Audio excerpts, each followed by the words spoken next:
Aloha and namaste. Welcome back to another episode of Yoga Revealed Podcast. This is Alec Vishal Rubin, and I am so grateful to be on the planet with you. On today's episode, I am excited to introduce you to Bryant Wood. Bryant is an inspirational speaker, master breathwork practitioner, and teacher. With the transformative experience of being a former model and bodybuilder turned yogi, Bryant travels the world sharing his unique perspectives on body, breath, and mind awareness. He's the co-founder of Modern Nirvana, a company that catalyzes transformation in people's lives in order to take control of our spiritual and physical well-being. Bryant is here in love. Enjoy today's episode of the Yoga Revealed podcast.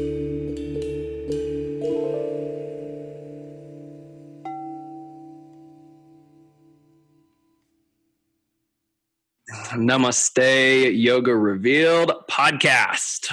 Welcome back to another enlightening episode of not only how yoga was revealed to someone, but also how we're illuminating that which yoga is in our lives and sharing this wisdom, one interview, one human, to the beautiful soul that you are, wherever you are listening and tuning in from. Thank you so much for being here.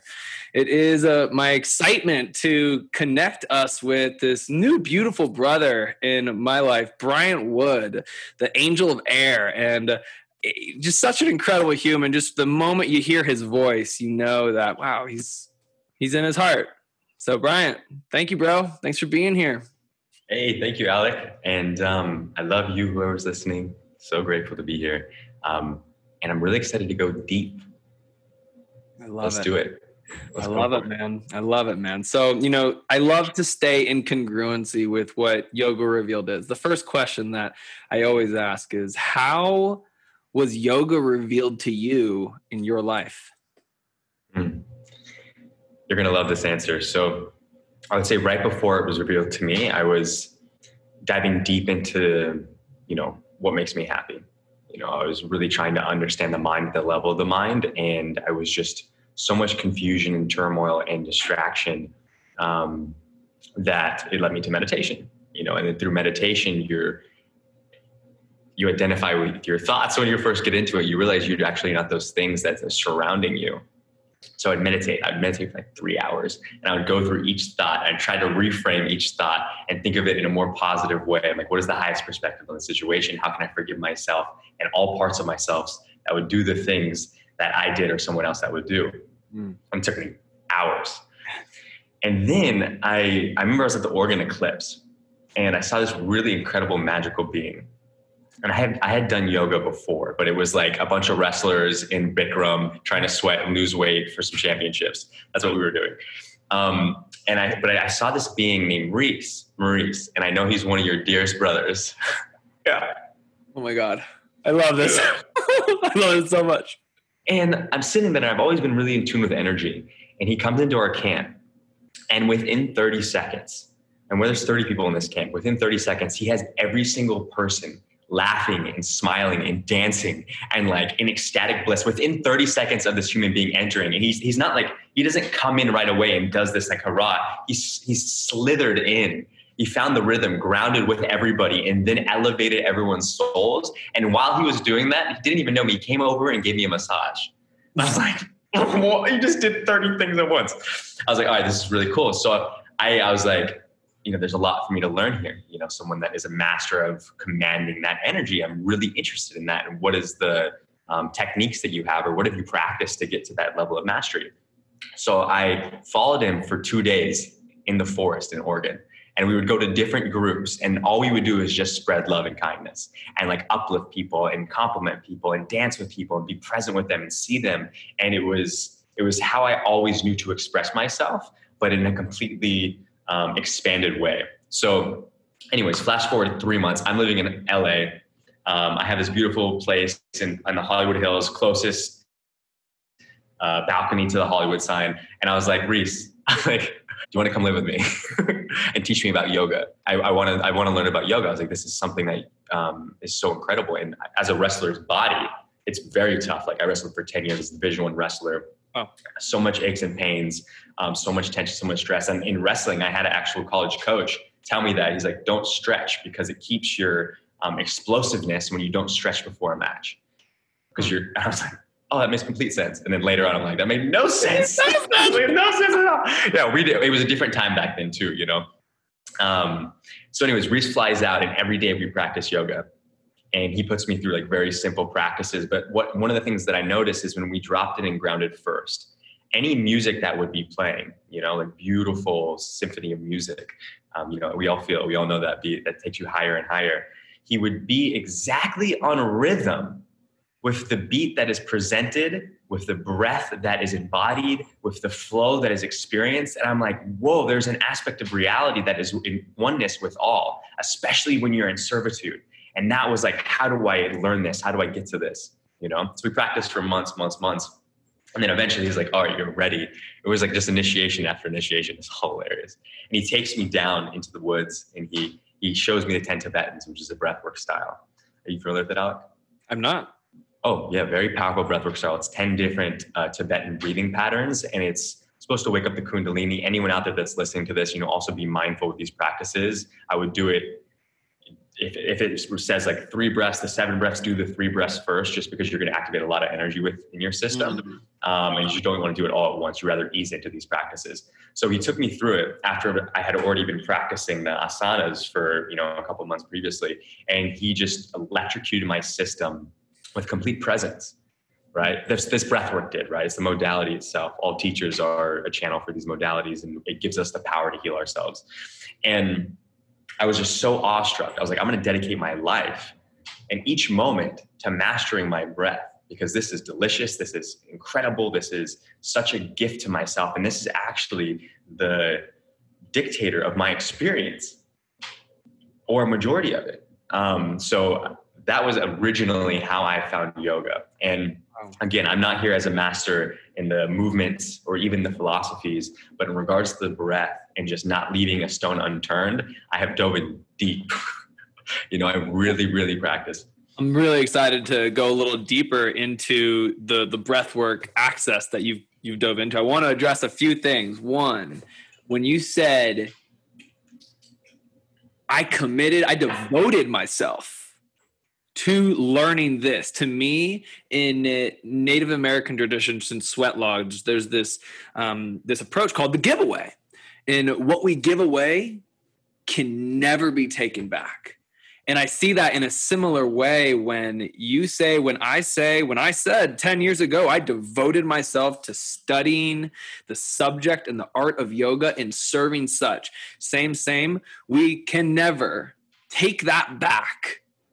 I don't feel so. I don't believe it's possible, because spirit has injected this consciousness into our soul in awakening, right? So that's how I resonate with that. And then 2, Reese at Oregon Eclipse, I was camping with Reese, and I guarantee you we met, because if you came over to Reese's camp, I was probably there. Yeah, you guys are just a camp of superheroes. It was amazing. What a journey, dude. What a journey. I love that. I love that so much. And Reese, just for the listeners, one of my best friends, will be on Yoga Revealed soon enough. He's in my backyard. I'm in his. So look forward to that. And Bryant, so breathwork. Breathwork has clearly been the illuminating factor that brought this new light into your life. You said something as well. Were you not always in service to yourself? When did you wake up to service? Like, and what does that mean to you? Mm-hmm. That's beautiful. And I would just go back to when I was a very kid. I was always friends with the kids that didn't have friends. I was always kind of this warrior of light. My first charity event was the Special Olympics. And I remember I was coaching this kid named Alex, and we weren't supposed to like want to win, but we were winning everything, you know? He was like my dearest friend at the time. And then after that, you know, so many homeless documentaries, so many different charity campaigns. So the essence of servitude in regards to just giving with my whole heart has always been there. But what happened was you learn that, oh, by giving, I also receive. And also if I give, I look a certain way, and that look looks good. And I can also receive from looking good, right? So when you get too far into the world, there is a distraction and a confusion in your impeccability, where you miss the alignment of why I'm actually doing this. The why that I'm actually doing is because of the state of joy that it brings me before the action even takes place, and way before anything that you receive in return. That is not even a real thing. You know, that is a byproduct of just enjoying the present moment. Mm-hmm. So yes, I was always in servitude, but I also was an actor in Hollywood on multiple TV shows. I was modeling all around the world. I was on, Tyra Banks' America's Next Top Model. I was, I was doing all these things that put me way into the world to want all these material things, to desire more, to get way off center and identify with the things that I was doing and what I was achieving as if that's all that I was worth. Wow. So now I'm back though. That's why I had to do the meditation, because I didn't have a silent mind. I was going like, and I was a kid. I was like praising Jesus. I was Christian. I was like blessed by the Holy Spirit. And I was so used to being in that state. And then eventually I lost that. I missed my vital life force energy, and I just got kind of engrossed in reality. And now I'm back to this presence, this co-creation, this peace. Right. And it's so beautiful that you've returned there. And I mean, we will go into this returning, or when you returned, and what you're doing and what you're creating and what you've practiced to be able to have these massive gifts that are rippling out. And also, I think there's something really potent to go into from, because we see as society those who have all the things and the materials and the shiny objects and this and that, and it looks so good, and you had that, and then it sounds like you to an extent, correct me if I'm wrong, this is an outsider's perspective, were you being kind of like seduced by the Maya and I'm curious for you, like in that, what was it like looking on the outside? And then when were you able to have this awareness to be like, wait, I am not that thing. And I am not the dollar amount in my bank account. And also, whoa, like what was that? Can we navigate that a little bit? Yes. So, and then just for everyone listening, Maya meaning illusion as well. So the illusions of life and how they can distract you from the center of what you are in your essence. When you identify with anything in this reality, you confuse yourself and you give your power away from that, when really you're just completely infinite. So I would say every single step is part of the awakening. As you know, there's multiple awakenings in this one. And I like to think of it as you're not ascending.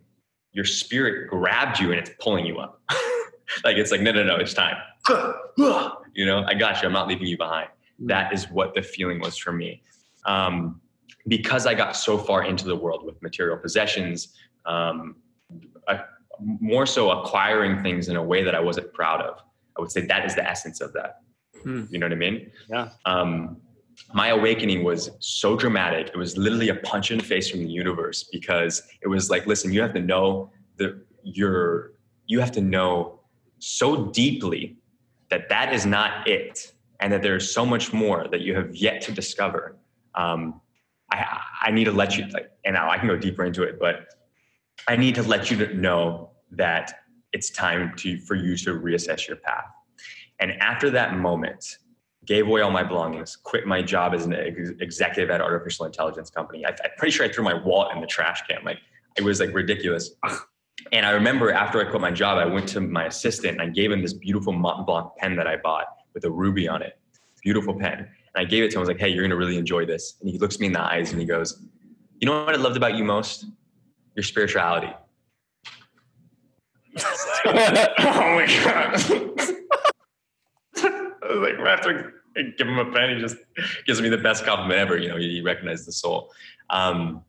So I would say, being in the illusion also isn't bad, and ignorance is bliss. And they only say that because you don't know what you don't know. And if you know you could do better, you would do better. The good thing is, by the grace of God, we're given all this pain and suffering as a mechanism to refine our desires and align us back with our soul. There's a process here. And deep process. Yeah. And we all get that awakening moment in so many different ways. Like for you, it was this process, and for me, it was I'll just be transparent. taking a lot of psilocybin in high school and moving through what I also had as just, I was spoiled and I had no gratitude, and I had an awakening moment. And then a couple years later, I had a new awakening when my best friend died, and I had to move through this experience, and it's beautiful. I resonate with your journey, man. It's really sweet. So what was your first approach to breath? Like, how did you realize, like, okay, like the yoga injected this awareness into me, but then you're like, wait, I'm going to turn all these other stones over when it comes to breath work and pranayama. Like, what about that? Mm-hmm. So the cool thing about breath work, anyone that tries it, you're going to get incredible effects. Like, you sit there and do it for 10 minutes, you're going to be like, whoa, whoa, what is this? This is delicious. This is a whole nother level. And that's available to everybody. So those experiences are just there if you just so desire them and decide to experience it for yourself. Just as a premise. That being said, after the breathwork with Reese, I noticed his breathing capacity was incredibly bigger than mine. He could breathe much more. And I was like, oh, interesting. I was like, he's breathing in more life. I'm like, how do I make my breathing better? To breathe in more, to go deeper in my asanas. That was like the early stages of like a competitive thing for me. I was like, oh, cool. You can become better at this, you got to use the ego to transcend it. And I came across Patanjali's book, Pranayama, and he is absolutely incredible. I'm sure you could go forever on this, but what I really loved, and this is the first book that was given to me at a restaurant by someone. They was like, oh, hey, you should have this, right? And pranayama to me meaning, I know, it's so synchronistic. Pranayama to me means extending life force. And there's different yogic texts that say we all have the capacity to live to 140 years, but it's dependent upon the quality of our breathing pattern through the existence of our life. So when you're breathing irregularly, that affects your lifespan. But if you're breathing properly, you have access to these 140 years in this lifetime, and then every lifetime after that. So what Patanjali says in this pranayama book first, he goes, who is the one that is breathing? And I was like, oh, okay, you're going to prime my subconscious like this to come up with new information. That like hit me so hard. I was like, all right, who's the one that's breathing? My first answer was, I'm Bryant Wood. I got a big heart. I have a lot of love to give. I'm here to like change the world. I'm here to empower others. I was going down that rabbit hole. And then I studied with the Sufi mystics, Shabbat Khan. And the Sufis have a wonderful way of explaining separation. And they say, since there is a sense of self, we are experiencing separation. So what we can do is only move towards oneness. And he doesn't say that we're ever separate from oneness, but he says what we can do that's moral and worthy is move towards oneness. I was like, beautiful. And then he goes into your internal state is your external stage. So how are you breathing life today? Are you inhaling it with compassion and kindness and love? Because the way you breathe life is how you're going to exist internally and how you're going to experience the world. I was like, oh, great. I was like, who is the one that is breathing? Oh, I'm not only breathing air, I'm also breathing energy. And this energy is affecting how I'm showing up. Beautiful. And that was like layer one, right? It's a lot in layer one. And from a psychological perspective, your breath is the link between your psyche and your soma, so your mind and your body. So you learn early on in breathwork, like, oh, this is an incredible way that I can regulate my emotions. I was such an angry kid, let me tell you. And my breathing pattern was not under my conscious control. When you're unconsciously breathing, the part of your brain that is ruled by emotions and fear is also ruling your breath. Wow. So that's why we use breathing techniques to learn different breathing patterns, and more importantly, proper breathing patterns to convince ourselves of a full breath. So any external stimuli doesn't actually affect us and doesn't trigger those emotions that then triggers a physiological state. So breath and emotions, beautiful link. Then it goes into, all right, who's the one that is breathing? And this is where it gets really exciting. I came across these texts, and everything I was reading was breath is the spirit. And I was like, whoa, wait a minute. I've been breathing spirit this whole time? Whoa.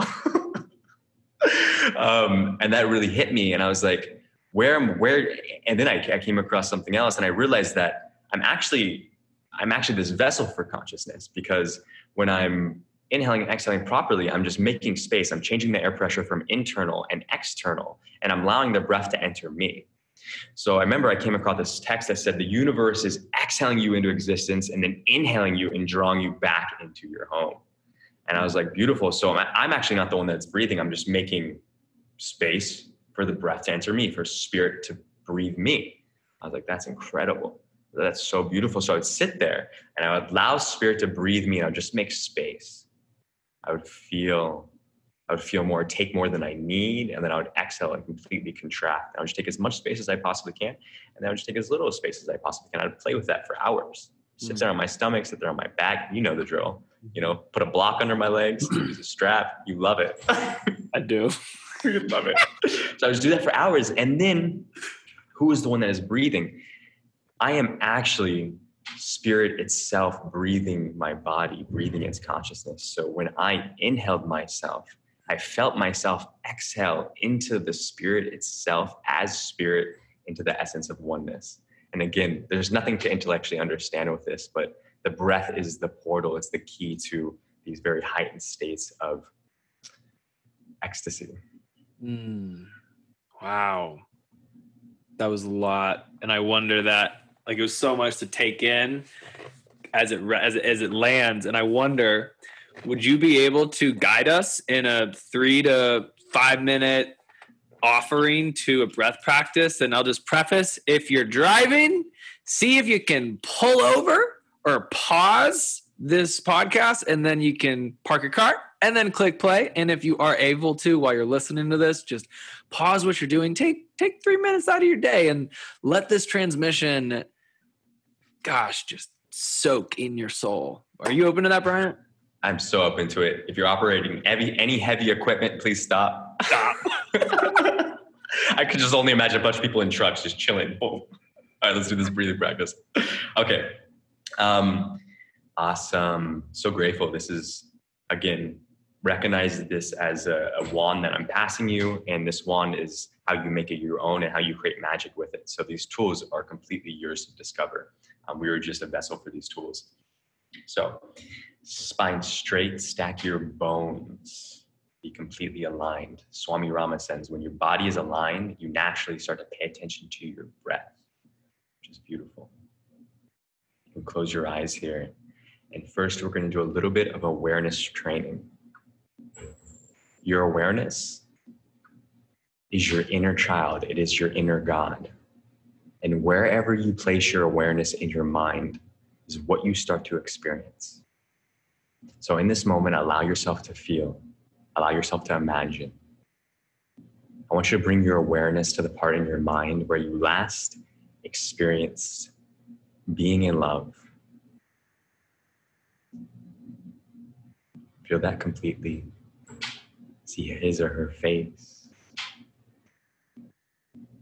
Smile from the inside at them. Breathe into your heart. Fill yourself up with the sensation.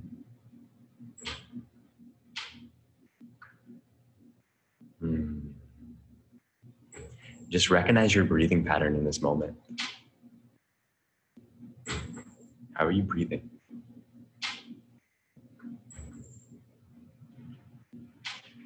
And I want you to transition gracefully. Just imagine a time where you're really excited. Maybe right before listening to Alex's podcast. Super excited. Just feel it. Be there. Maybe it's a time where you're about to perform or speak your truth. Whatever that moment was, be there. Fill your body with this sensation. And just begin to notice your breathing pattern. Is it slow? Is it fast?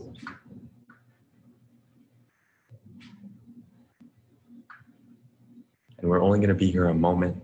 Just a quick trigger warning. I want you to bring your awareness to a place in your mind where you were last angry, like really pissed.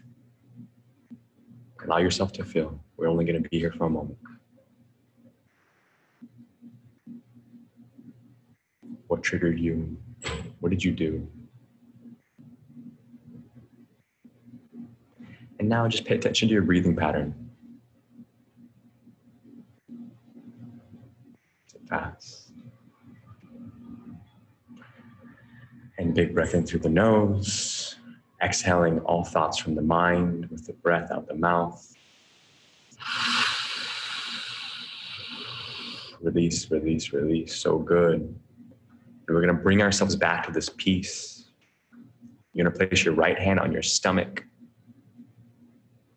Exhaling through the nose first, the belly button comes in and contracts. And then inhaling through the nose, the stomach expands for 5.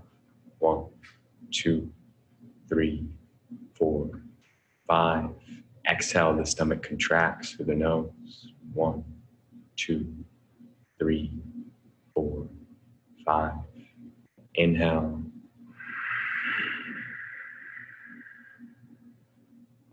Exhale.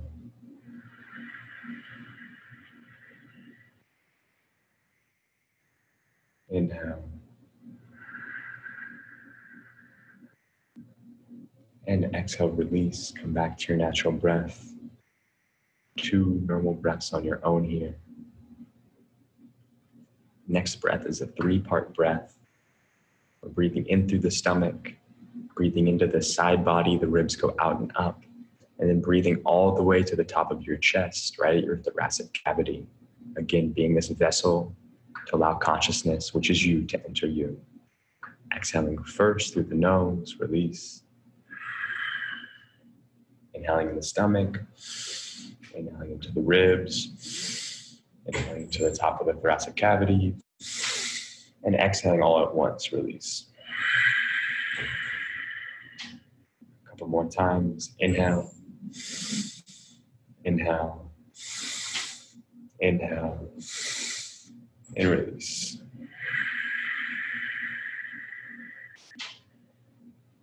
Inhale, inhale, inhale, and release. Last one. Inhale, inhale, inhale, and release. Coming back to your natural breath. So good. And we're only here for a couple more breaths, almost done. We're just going to take a big draw in as if you're drawing the energy from your root all the way to the crown of your head. Your stomach expands, your rib cage expands, your chest expands, all in one breath. And then exhale, just allow everything to drop and soften. Inhale.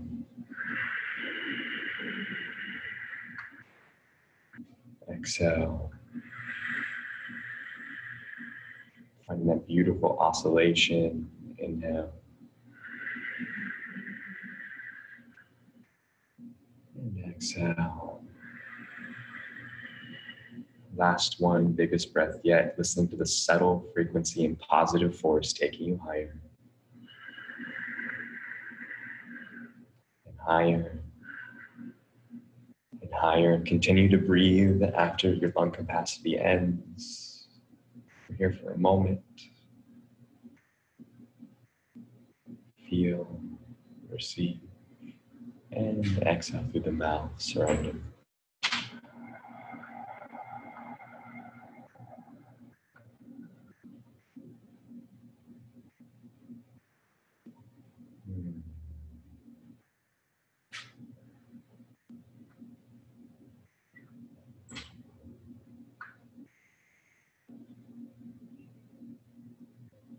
And we're going to open our eyes and just see everything for the first time with no intention behind action or symbolism, just what it is. Welcome back.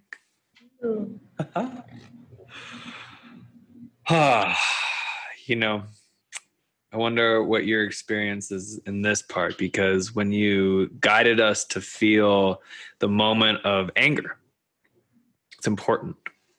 And I believe it's very important to not bypass, right? And to address the full spectrum emotional experience that it is to be a soul in a human temporal body, right?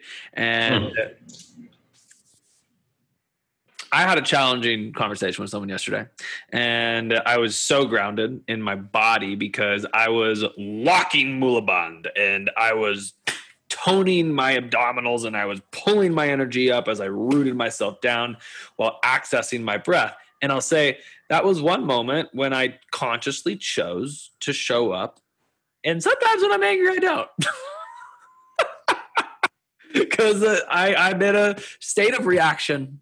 And I wonder for you, what might you offer to the listeners where now we have this tool, right?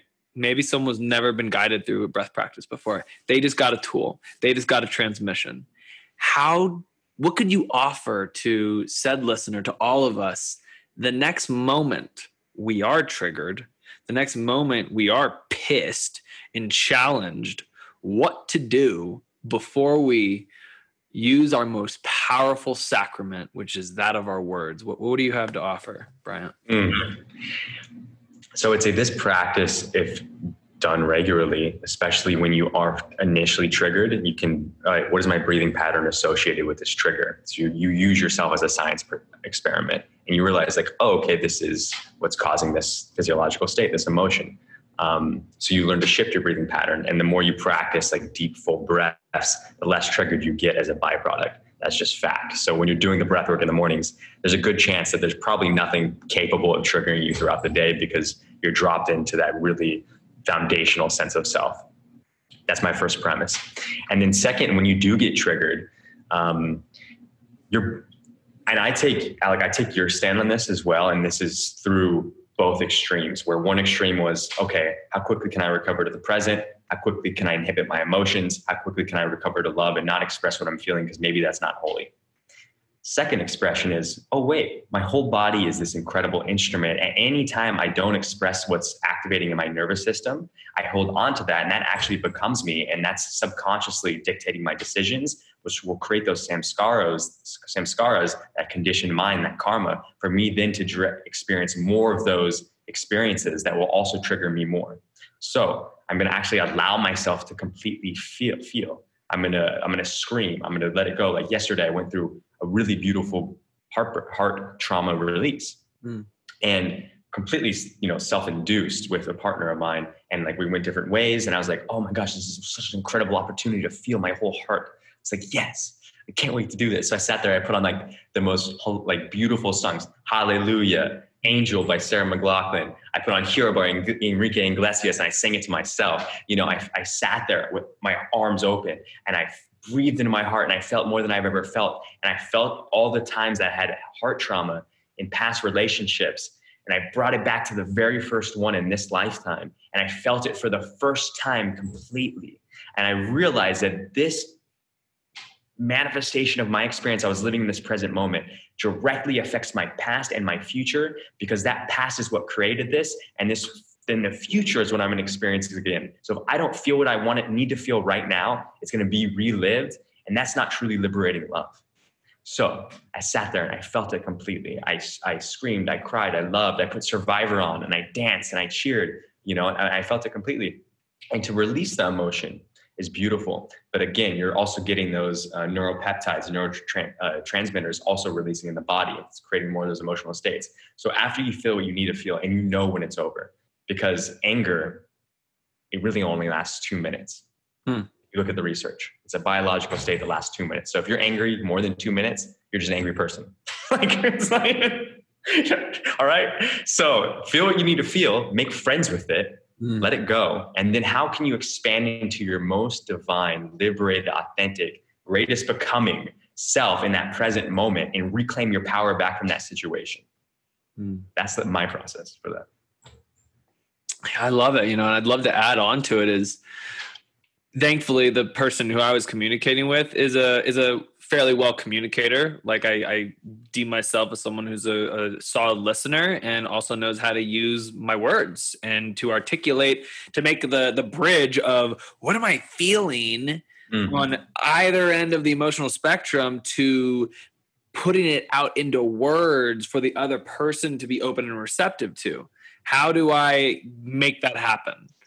Right. And I think the most important part when going through anger, for me, speaking for myself, is to create a communication with another and do this initial check-in, right? How are you doing? First, like, how's your mind, body, spirit? How's your container right now? How's mine? Mm-hmm, Cool. mm-hmm. What's your intention? What's my intention? How are you feeling about that intention? How am I feeling about that intention? We going back and forth before we actually broke down what we both were pissed the F off at. Mm-hmm, And you know what mm-hmm. you know what it came down to?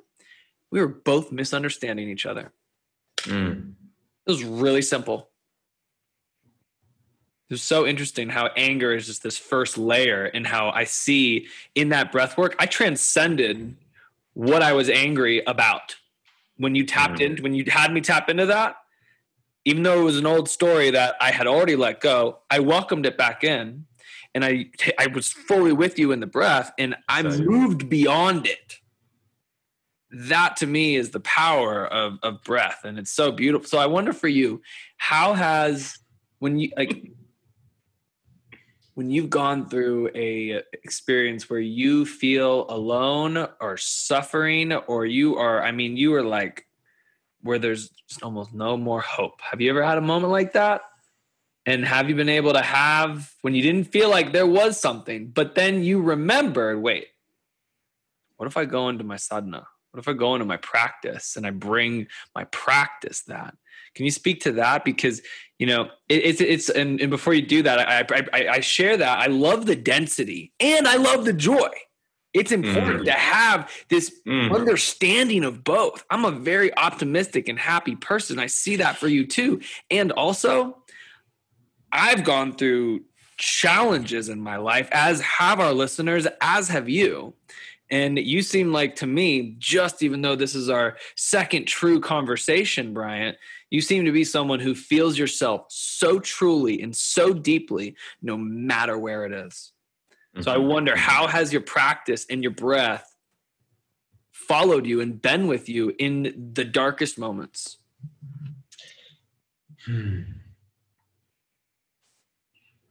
We all have those moments, and I would say you become more sensitive on the spiritual journey than numb to the density. You actually become more aware of it and you feel more. So even though I'm exponentially happier, I still have, if ungrounded and participating, I still have access to a lot of those experiences. But, we have the tools to shift that almost immediately. That's kind of the gift, is like, no matter what you're experiencing, you can co-create it by using these things in real time to transcend that experience itself. And more importantly, alchemizing it, moving that energy, shifting that energy into light. It's not even like staying away from it. It's like, oh, this dense energy, I'm going to sit with it. I'm going to love it. I'm going to move it. And that can be bliss. That's what I've also noticed. I would say everything on your spiritual journey, when you dedicated yourself to it, every single thing on your spiritual journey that contracts your breath, restricts your body, brings you fear, makes you feel pain, hurts your heart, brings you any level of suffering, mind, body, or spirit, is the greatest gift in that present moment for yourself. Because that is a situation or experience that you as a soul, as an infinite being, has hidden your power into, that it's coming up in that present moment for you to reclaim that power back from. It's like climbing a mountain. As you get closer to the mountaintop, it's way easier to fall off. It's a refinement of your consciousness every step of the way. The Buddhists have this philosophy: I think righteously, I speak righteously, and I act righteously. And as you elevate your consciousness, your manifestation powers rise. So anytime you have a negative thought, not only does that thought create a chemical release in your body that literally manifests that thought in your body, but it also creates a new world for yourself and for others to experience. So you have to go through each and every one of your thoughts, you know what I mean? Because you're having negative thoughts, that's what your experience is going to be in totality. For example, if Alec and I go to a roller coaster and Alec is like incredibly joyful and blissed out, and I'm like super scared of roller coasters, Alec's going to get done with the roller coaster and he's going to be freaking blissed out in Shavasana, corpse pose, just completely calm and peaceful, super stoked. I'm going to be having a panic attack. But that's just because of the mental state that we went into this with. So what mental state are you bringing to each day? How are you ritualizing your mornings, creating that peace before you go to bed, to then when you move in the world, being completely unshakable? and then being that catalyst for life for others, because, feel what you want to feel, but also express the love that you want to receive most, because that's the biggest gift. Express the love that you want to receive most. It's a beautiful statement. I say it in a way where the capacity at which I love myself is directly reflective to the capacity at which I can love you. 100%. I love it, man. So what's your impact right now? What are you doing in the world? What are you creating? I got to plug some projects. Yeah, man. Sweet. Okay, cool. I do the Modern Nirvana conference. It's a community we always want. We wanted to be like the Disneyland for wellness. Really help the next generation come up, have like biohacking, meditation, have access to people like Deepak Chopra, Sri Ravi Shankar, Shaman Durek. We've had all these incredible collaborations, some of the top spiritual beings. We have a YouTube channel that, spreads breadcrumbs of goodness. And, we're just coming together to, we're doing this annual conference every year. Boom. We're going to invite all of our friends. We're going to invite them to the experience, invite them to the conversation. We're going to bring thought leaders in and plant seeds that way. And then outside of that, I do the, breathwork initiations 101, do a lot of workshops. I've taught thousands of people up to this point. It's been so fun, it's just like it, and the feeling. It's just incredibly fun, and I'm so grateful for that. I've been really diving into. We're building out a kingdom in Costa Rica with my friend Ion and Shane Mosley.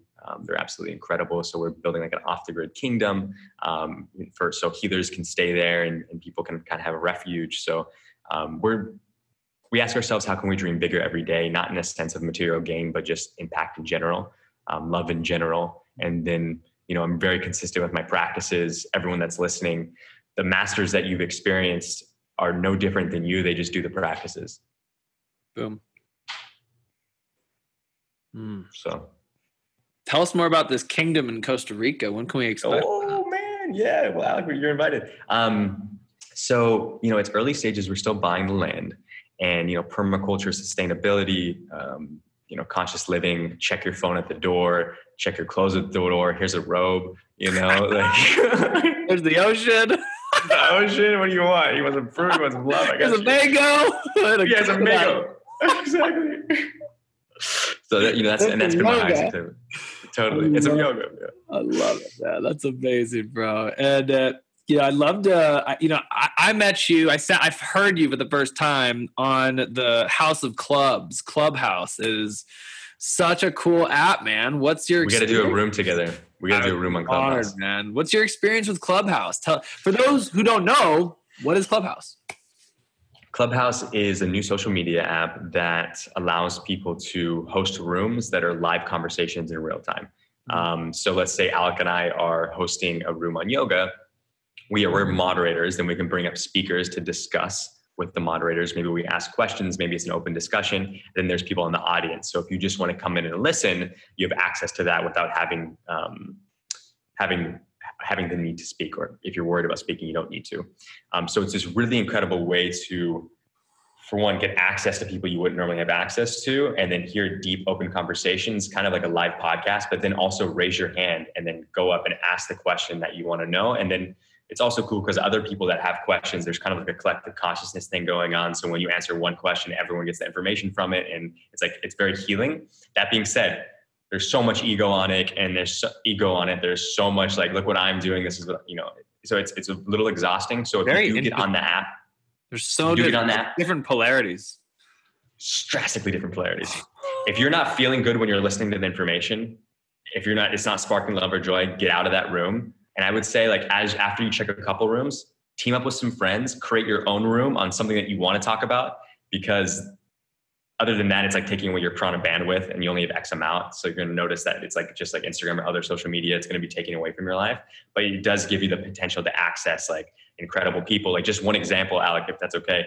I led a clubhouse on Tantra and breath work with my friend, Goddess Ion. And afterwards, this lady comes up to me. She goes, "Thank you so much. All the information you said, it was so perfect timing." I was like, "Oh, of course." She goes, "If you ever come to Mexico, like, look me up." I was like, "I'm going there tomorrow." And she goes, I was like, I'm flying to Cancun. She's like, oh, I have a place in Cancun. She goes, let me send you a car. And I was like, amazing. So she picked me up from the airport, brought me to her place in Cancun. She has like all these Picasso paintings. She's just like the most epic.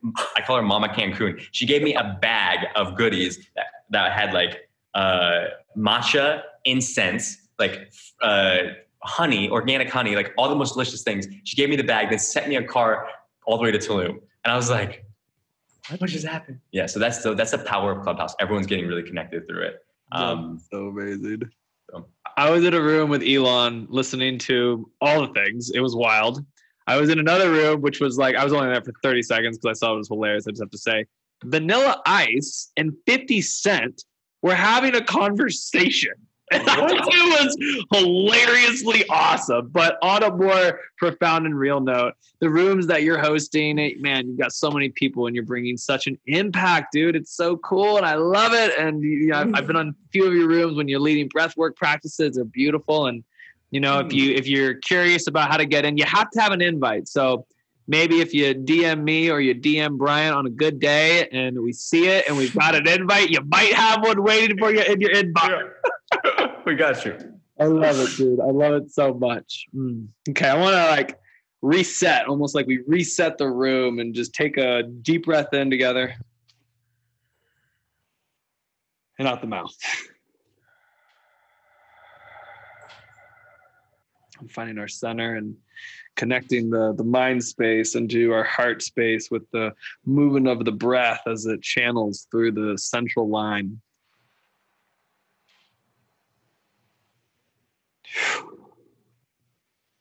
Brother Bryant, what is alive in you right now on the state of the world and where so many are, whether it's in a state of struggle or in a state of abundance or in a state of thriving or surviving?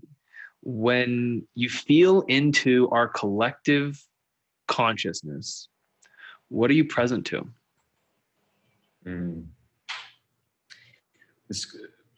The question of how I can serve the world has been in my daily meditations for a long time.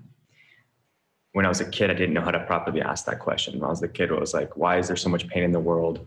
What is going on? Why do some people have, others have not? Why do some people, why are some people happy? Why are some people miserable? And those questions really irked me as a child. Now I've learned to not feel with, but feel for.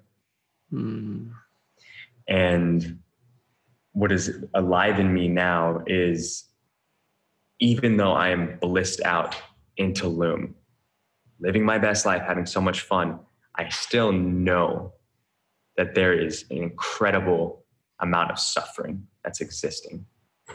And at some level, it's supposed to exist. Yesterday, while I was hanging out in my hammock, I had my friend Michael call me, and he goes, my uncle just died from hyperthermia, and my dad just got hyperthermia too.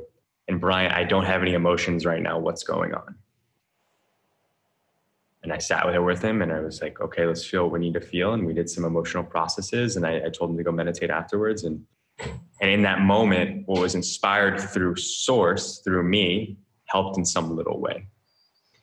And beyond any gain, as I said earlier on in this conversation, beyond any desire, your ability to be in service, be in compassion, be in a state of love for the soul that comes across your path is incredibly important, because there's nothing by accident at this stage of the journey.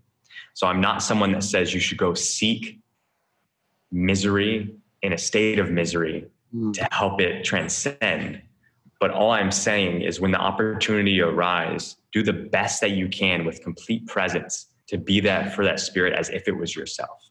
And if you ever get the inspiration to go do something, do it and know that you'll be completely supported, because your mission is bigger than yourself.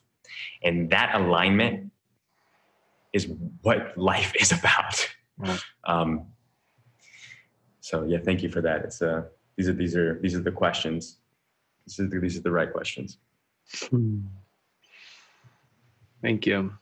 Yeah, I love how you spoke to, you've learned the shift from feeling with or feeling for and feeling with. And may I share what really taught me that? Please. I was on Native American land at a place called the Oasis. We just got out of a sweat lodge. I was with one of my communities, and Dave Sandoval, an amazing nutritionist, world-renowned nutritionist. He's well-known in the nutritional field. He comes to us, and we're just chatting by the fire. After sweat lodge, we just jumped in the cold water, and we were talking about compassion and empathy. We're in sweat lodge. We're offering prayers to the grandfather stones, and he tells this story on compassion versus empathy, on how there's this deep hole and there's a bear down at the bottom of the hole and he's stuck. He fell down and the ladder's broken and he can't get out of the hole. And he's just he's digging himself in a deeper hole emotionally and just beating himself up, and self-limiting beliefs are just ruining his life. It is raining. It is not a good time. And elk walks on by and looks down and is like, "Oh, bear, what's going on? What's the matter?" And bear tells him all these things about, whatever's going on. And elk is just like, "Wow, that sucks."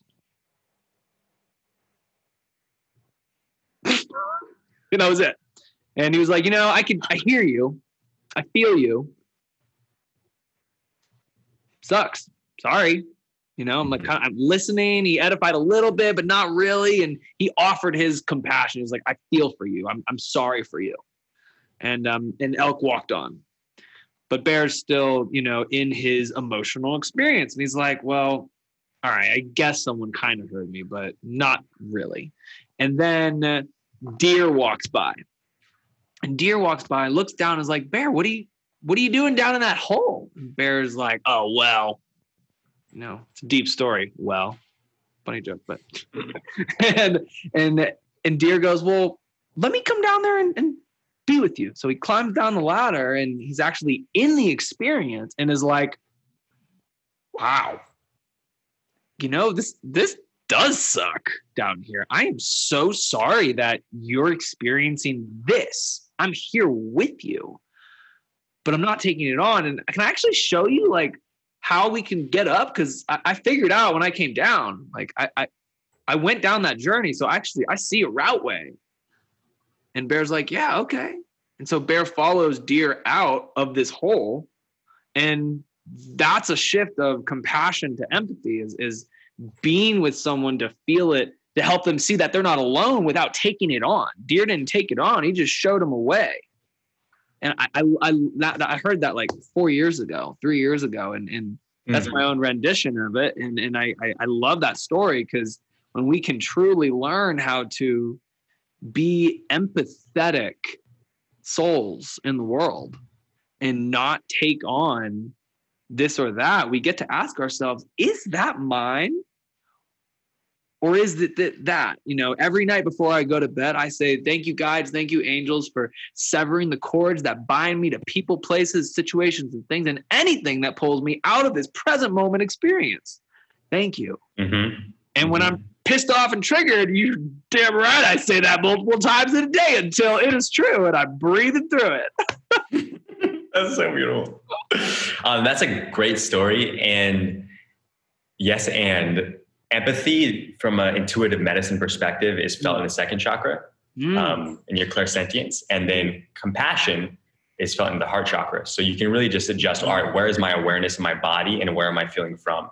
Am I taking on their energy? Because that's the worst thing that you could do, is take on someone's energy, because you're poisoning your own bloodstream with that. When you're breathing into your heart, into that state of compassion, okay, I'm not taking you on, but I'm holding space, witnessing space for your healing. And from a state of neutrality, because being neutral is incredibly healing for someone when you see them without trying to fix them.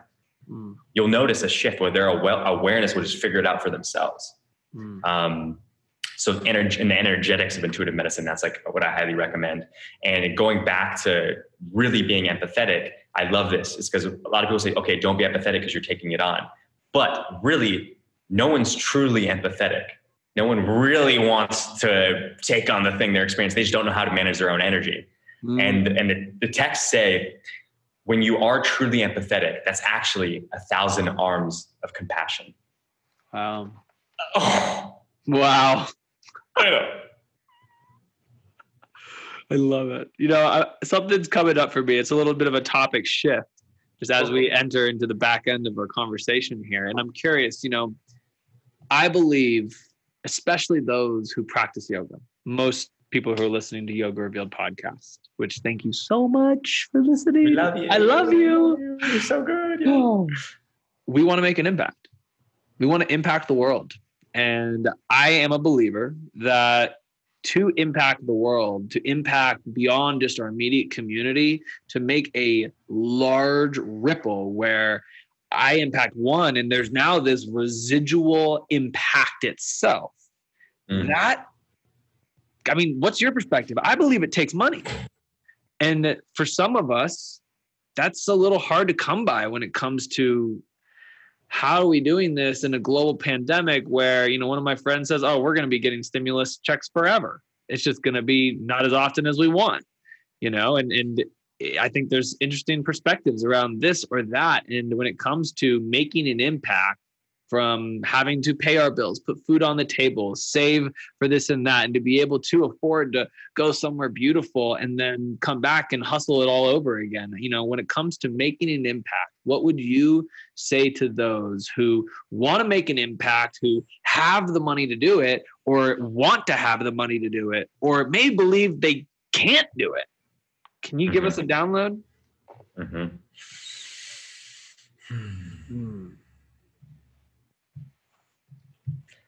So if all the money in the world was taken away, what would be left? Appreciation. Thank you so much for doing this for me. I appreciate you. Thank you so much for appreciating me for doing this for you. Appreciation. So I would say we can all start off in regards to getting to know the current of money to really understand what appreciation means and to be more appreciative. Second, money is one of the biggest illusions in this reality. It's a very thought out game that we're all playing. We're playing the bank account game. We're playing the lap game. We're playing the, there's just so many different things that we've hidden little treasures and gems to really learn, okay, what does money mean to me? The good thing about money is when you do focus on it, you will have it, but it's from what state are you focusing on? So anytime that you don't have money, you feel it in the back of your skull. It's maybe pulling on your soul. It's like, wow, I need to make money right now. I can't enjoy this moment. Wow, I need to go do this thing right now. I can't enjoy this moment. Wow, I need to go work harder because I can't enjoy this moment. So what's happening is instead of connecting to your spirit, your soul, that gives you access to that superabundance and filling yourself up of yourself, what you're doing is you're making what you lack your God. So what happens is when you lack money, that is what you're focusing on, and then that becomes your God. Well, you remember that inner child work we did earlier. Wherever you place your awareness in your mind is what it believes. So what we can do is first drop into that stillness, because your circular thought patterns have gotten you to exactly where you are today. And at some degree, if you're not completely inspired in a state of plenty, that hasn't worked for you. So when you go into the space in between thoughts, and if you notice every time you think a thought, there's a second there, 2 seconds maybe, with no thoughts at all, maybe 4 seconds. There's a space of that silence.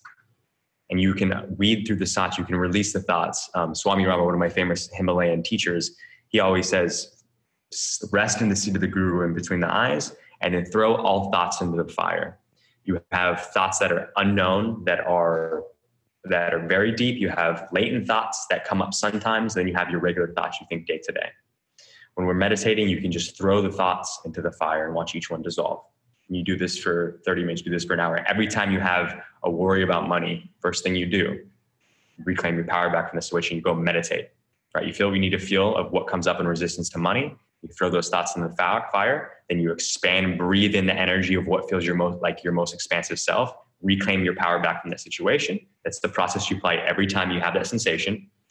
And then you go into that silence. And as the supercomputer that is your mind, when you ask yourself, How can I make divine money that will bring me so much joy that it doesn't even feel like I'm working in complete servitude to humanity to greater impact the world and empower others themselves? Are you asking those questions to yourself? Because as soon as you do, and as soon as you drop into silence, you have infinite possibilities at your fingertips, but you've given yourself a box to experience your own answers from within, your own authenticity from within, your own purpose and mission from within. And when that is self-discovered, the amount of energy and focus and liberation that you will feel can be directed towards anything. And if you apply what you love to others that love that thing, you'll make a bunch of money.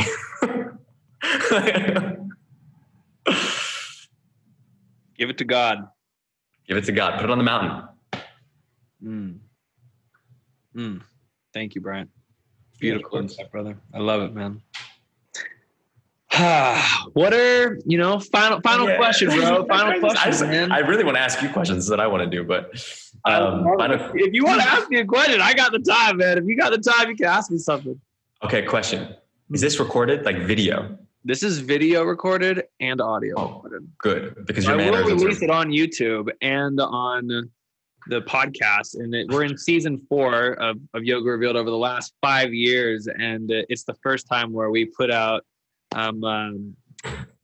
Yeah. So yeah. Oh, great. That's cool. Great. I can't wait to share it. Okay. So my question, I mean, you're one of the most interesting beings I've come across. Dude, I feel a brotherly kinship with you. And I'm like, I wish I were playing in the sunshine with you in Tulum right now. I've never been to Tulum either. I've been all over the world and just not Tulum yet. Mm-hmm. Okay. Here's a question. Sure. Pick a part of your journey from age 5 to 12. Whoa. And 5 to 12. Tell us a story of something that's happened to you. And I want to hear the story from the perspective of the child's eyes, and then the perspective now as who you are today after all these years of practices. Wow. I'm going to go with the first thing that came to my mind, and it's vulnerable. And I don't know what the lens is from this part, but after I share it, perhaps something will channel through. So I grew up in Louisville, Kentucky, and I am an Indian Jew. My mother is Indian. My dad is a white Jew. My mother was born in India, so I'm first generation America, which is wonderful and lovely. And I love my Indian blood. It really has I have yoga in my lineage, and I love it so much. And my parents divorced when I was in 4th grade, and 5th grade was a really hard year for me because I was, first year of my parents being divorced, and I was held back a grade. And I went to Kentucky's #1 private school. So it was super bougie, and I love nice things. I was raised very privileged and very blessed, and went on trips all over. And, I got to see the caliber of life that I can live. And at a young age, I got everything that I wanted. And I'm fortunate. I'm so blessed with that. And I had a lot of father wounds. I had a lot of parental wounds. And I remember in 4th grade, we were in the house 5819 Orion Road. Someone else lives there now, and that house is super sweet. There was 4 acres in the backyard. There was a triangular formation of willow trees, which I have on my ankle, which is an experience of its own, which I can briefly just go into, which I have spoken onto this podcast, not recently. It was around a psilocybin trip when I was 19 years old, sitting under the willow tree when I first woke up. Pause that story for another time. And so here I am, I'm in our living room or office room, and there's this love seat couch. And I remember I'm facing the couch and I'm crying, and my parents are telling me it's not your fault that we're splitting up. It's not you. It's not you. And I couldn't hear that. How do you tell a 4th grader that? I don't know how old I was. I was in 4th grade. It was no, my parents, everything I know is shattered. We have our dog, and where's dad gonna go? Where's mom? What? And that was traumatizing for me, and I went through high school, and Mondays and Wednesdays I was at my mom's, and Tuesdays and Thursdays I was at my dad's, and weekends I got to do what I want and I got to be where I want. I definitely, once ego hit and I was like, oh, I have my own thoughts and beliefs, and I actually don't want to adhere to Judaism or Hinduism or Catholicism because my stepmom was super Catholic. And once yoga came in, it was like, oh, Ganesha, Jai Ganesh, Jai Hanuman also. I'm all about it. And God, spirit, I rejected all of it because I had all this force put on me that felt like it wasn't me. And so I took it on that it was my fault for so long because they told me it wasn't, but I took it on that it was. And it became a large part of my story where I didn't talk to my father for 3 years, right out of high school. And I'm not going to share why on here, but with you, I will offline. And the people who know me and know my story know why I haven't, but my dad and I are good. We've been fine for the last many years. And I opened my heart to him when I first started practicing yoga.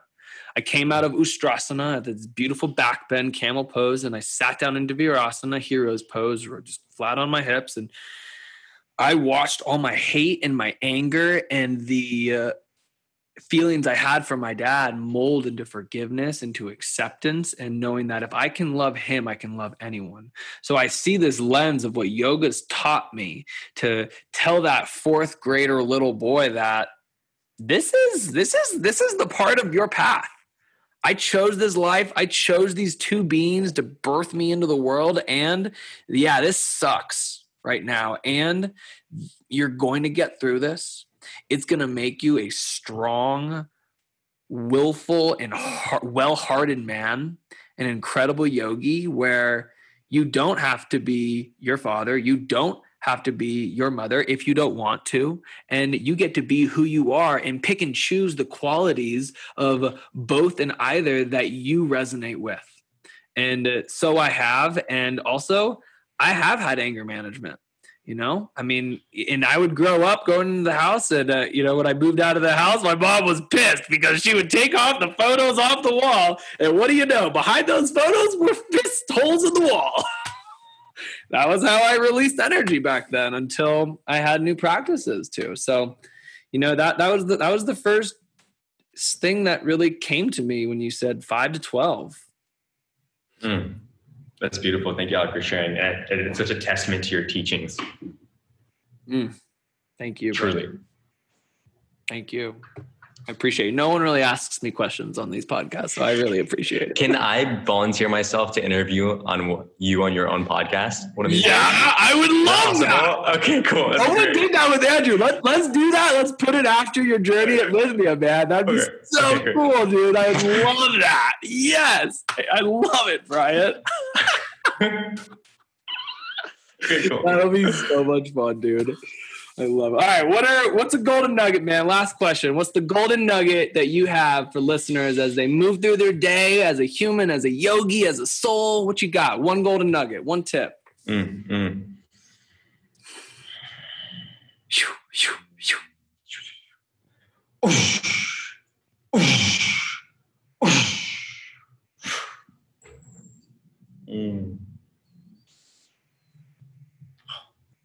You win this game of life when you're able to be yourself. And you're not who you think you are. So exhale the mind through the breath and make space for that consciousness that is you to enter you and express through you, because that's how you find out who you are.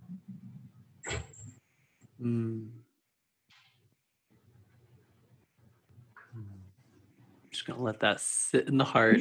I love it so much. My bro. Namaste, namaskar, aloha. So much love. Thank you for revealed. And hey, where can people find you, dude? Bryant.give on Instagram, or find Alec and I on our next Clubhouse. Yes, I love it. Cool. All right, my friends. Until next time, keep practicing yoga. We love you. We love you so much. Blessings. Peace. Yoga Revealed. This is Alec Vishal Rubin, and I am so grateful to have your presence, your hearts in the joy of sharing yoga together. If you want to find Bryant on Instagram, check him out at bryant.give, or myself, Alec Love Life Yoga. Send us a message and let us know what you thought about this conversation. We are both rocking Clubhouse. You can DM us to see if we have an invite for you. And if you're already in Clubhouse, come and follow us and make sure to join our future rooms. Every Thursday at 9 a.m. Mountain Time, I'm hosting rooms on yoga. Would love to connect with you in Clubhouse, in person, on the gram. Let us know who you are by sharing your voice and your practice with the world. Until next time, my friends, namaste and love life.